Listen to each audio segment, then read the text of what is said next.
こんにちは、工具屋てっちゃんです。今日の工具屋てっちゃんがおすすめしますはこちら、スタビレーのですね、E 型トルクスのメガネレンチです。ちょっと珍しいですよね。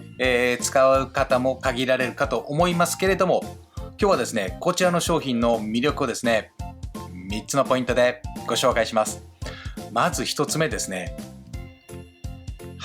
ここのね、メガネ部なんですけれども、こっちは座繰りが浅くて、こっちは座繰りが深いということでですね、2つのですね、座繰りがあるということなんですね。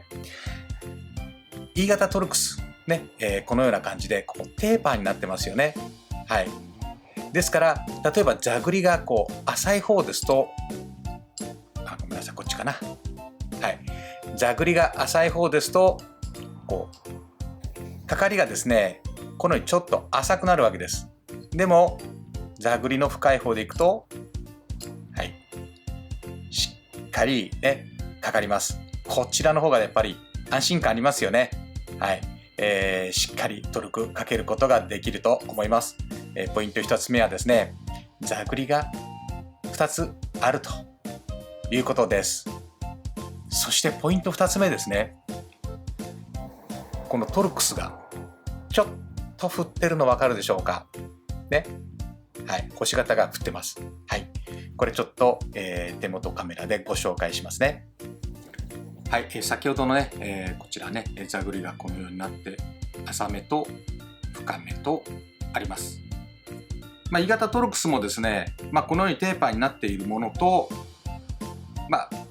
薄いね、頭のタイプもあります。そういう時にはですね、こちらの座繰りの浅い方を使うということで、深い方と浅い方ね、使い分けもあるんですけど、ポイント2つ目はですね、先ほど言いましたここがちょっとずれてるということで、例えばですね、このように回しました。ギュッと回します。次かかる時にですね、ここ触れますね。ちょっと印打っとこうかな。ここのまっすぐからここまで触れましたね。もう一回やりますね。ここから回しました。次かけるときはこの角度、いわゆる60度必要になるわけですね。60度でもこれひっくり返します。ひっくり返すと半分ですね。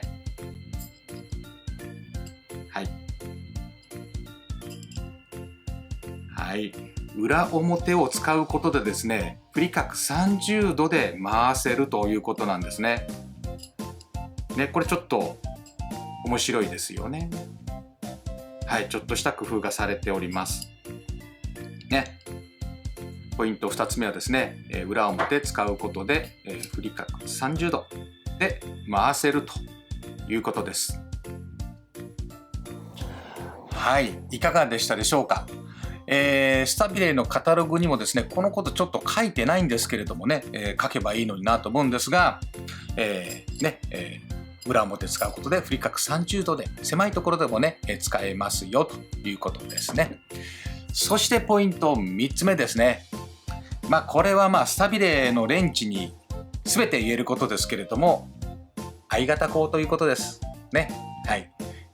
軽量化とトルクを伝えやすくすることと、手に優しくということで、スタビレー独自の I 型鋼、これはね、おまけ的なポイントになるかもしれませんけれどもね、スタビレー独自の I 型鋼ということを、ポイント3つ目に挙げさせていただきました。サイズの展開なんですけれども、E6、E8、それと E10、E12、それと E14 と E18。在庫はないですけれども E の20と24ということで8サイズですね。8サイズ4本の、レンチの展開になっております。